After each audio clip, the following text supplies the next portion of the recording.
Բարև ձեզ սիրելի բարեկամներ, Երկիր մեդիայի եթերում մենք ենք մեր պատմությունը հաղորդաշարի հերթական թողարկումն է։ Պատմությունը պարզապես անցյալ չէ, դա մեր ինքնության խորթ արմատը չէ, այլ մեր մտածողության, մեր քայլերի, մեր որոշումների հիմքը։ Մեր հաղորդաշարի ընթացքում ձեզ ենք ներկայացնում մեր ժողովրդի անցյալի կարևոր դրվագները։ Ոչ միայն հիշելու, այլև հասկանալու, ոչ միայն վերհիշելու, այլև վերլուծելու, ոչ միայն հպարտանալու կամ ափսոսալու, այլև սովորելու համար։ Որովհետև այս պատմությունները դարերի խորքից լուր, բայց վճռական մի բան են ասում՝ դասեր քաղիր անցյալից, որ չկորցնես ապագադ։ Պատմությունը միայն անցյալ չէ, այն հիշողություն չէ միայն, այն մեր ձայնն է ժամանակի միջով, մեր ուղին գծված արցունքով և արյունով, հույսով և հավատով։ Այսօր, երբ վերլուծում ենք մեր անցյալի ամեն մի քայլը, փորձում ենք տեսնել ոչ թե միայն այն, ինչ եղել է, այլև այն, ինչ կարող է լինել, եթե դասեր քաղեինք անցյալից։ Մենք ենք մեր պատմությունը հաղորդաշար ուզում ենք հիշեցնել, որ ոչ ոք չի պատմելու մեր պատմությունը մեր փոխարեն։ Ուրեմն եկեք ընկալենք, հասկանանք և ապրենք այն դասերով, որ անցյալը թողել է մեզ, որպես հիշեցում, որպես զգուշացում և որպես հույս։ Անցյալը միայն ժամանակագրություն չէ, դա զենք է, զրահ է, ուղեցույց է։ Մենք ենք մեր պատմությունը, սա պատմություն է դասով, հուշ է ուղերձով, հաղորդում է գիտակցությամբ։ Քանզի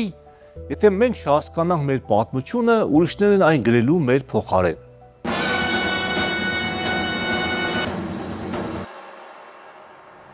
Եվ այսպես դուք դիտում եք «Մենք ենք մեր պատմությունը» հաղորդաշարը։ Այսօրվա մեր հաղորդումը նվիրված է Արտաշես առաջին արքային։ Այսօր մեր ճանապարհորդության թիրախում մի ժամանակաշրջան է, երբ Հայաստանը նորից բռնեց պետականության վերականգնման ուղին։ Խոսելու ենք մի արքայի մասին, որը ոչ միայն վերականգնեց Հայաստանի անկախությունը, այլև դարերով պահպանվող պետական կառավարման մոդել ստեղծեց։ Նա Արտաշես առաջինն էր, պետական մտածողությամբ առաջնորդ, բանակաշինության և իրավագարկի բարեփոխող, մայրաքաղաքի և մշակույթի հիմնադիր։ Նա, ով իր գործունեությամբ նախապատրաստեց այն բեմը, որի վրա հետո կբեմադրվի Տիգրան Մեծի կայսրությունը։ Քրիստոսից առաջ երկրորդ դարի սկզբին Հայաստանը տասնամյակներով ենթարկված էր Սելևկյանների թագավորության գերիշխանությանը։ Անտիոքոս III այդ պետության արքան ջանում էր պառակտել Հայաստանը, նրա տարբեր հատվածները կցելով հարևան տարածքներին։ Բայց Քրիստոսից առաջ 190 թվականին Մագնեցիայի ճակատամարտում հռոմեացիները ուժգու հարված հասցրին Սելևկյան պետությանը, իսկ արդեն Քրիստոսից առաջ 189 թվականին այդ հզոր հարստության կործանման հետևանքով մեծ հայքում հռչակվում է նոր անկախ թագավոր՝ Արտաշես առաջինը։ Միաժամանակ անկախություն հռչակեցին նաև Փոքր Հայքը, Ծոփքը և Կոմագենեն։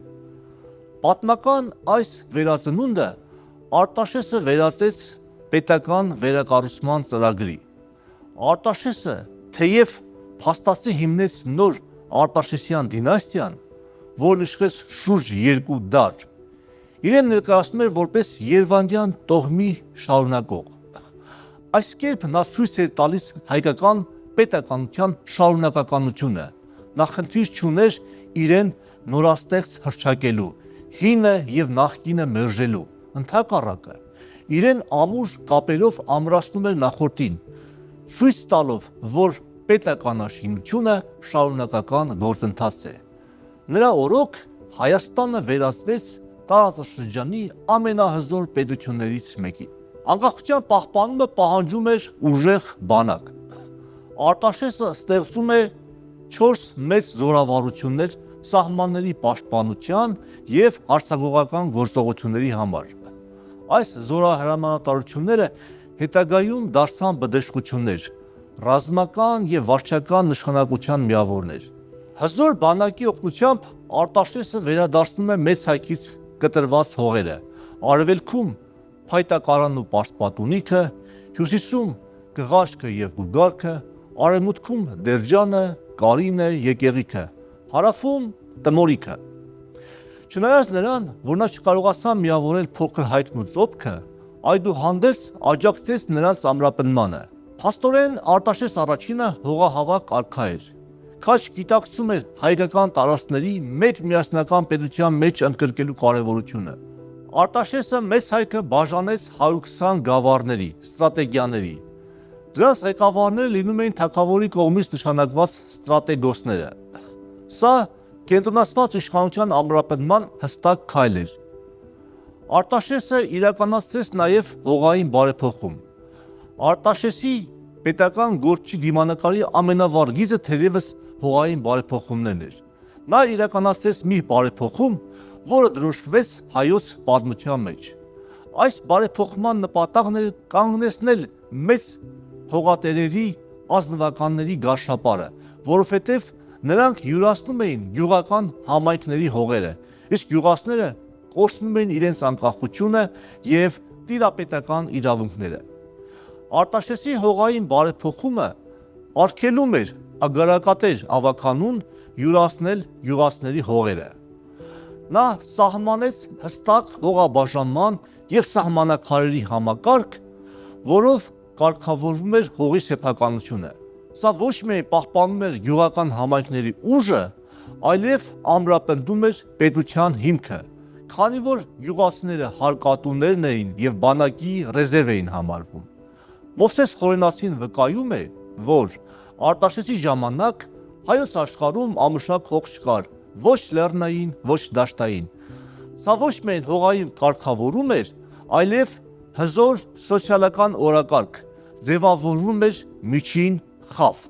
Նոր միավորված պետությանը պետք էր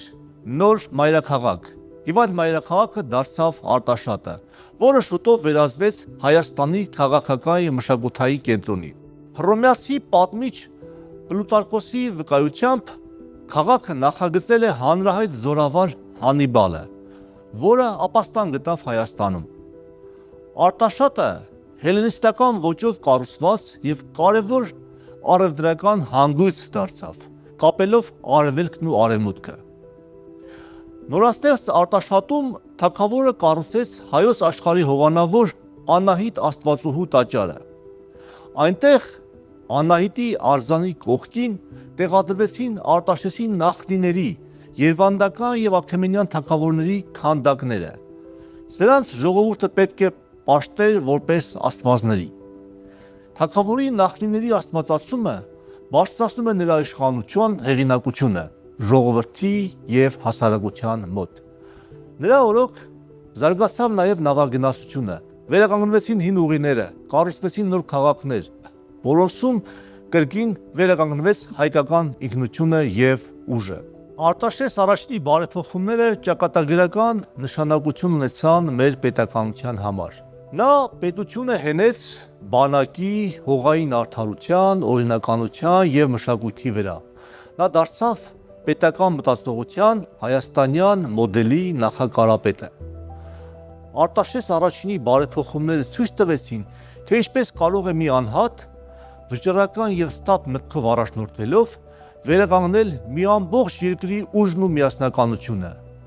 Նրա հողային բարեփոխումները կարևոր դաս են մեզ համար, երբ բնակչությունն ու համայնքները պահպանում են իրենց իրավունքներն ու տնտեսական անկախությունը, պետությունը այդ ժամանակ ուժեղ է լինում։ Այսօր, երբ մենք կանգնած ենք նոր մարտահրավերների առաջ, հիշենք մեր պատմությունը։ Միասնությունը,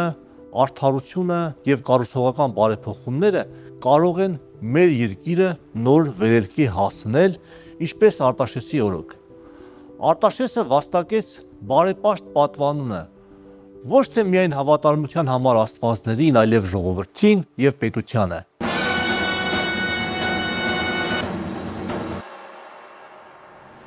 Ինչն է Արտաշեսի ուղերձը մեզ այսօր։ Առաջինը, իշխանության լեգիտիմությունը գալիս է ժողովրդին ծառայելուց։ Երկրորդը, պետականությունը ամրապնդում է, երբ հողը, իրավունք և բանակը ծառայում են միասնական նպատակին։ Երրորդը, մայրաքաղաքը, որպես գաղափար, պետք է լինի մշակույթի, կրթության, պետական գաղափարախոսության, տնտեսական կենսունակության կենտրոն։ Այսպիսով, Երբ ասում ենք մենք ենք մեր պատմությունը, դա նշանակում է մենք ենք մեր պետականության ճարտարապետները։ Արտաշես առաջինի գործը շարունակվեց իր թոռան Տիգրան Մեծի օրոք, բայց նրա հիմքը դրվեց հենց այս վճռական բարեփոխիչ արքայի օրոք։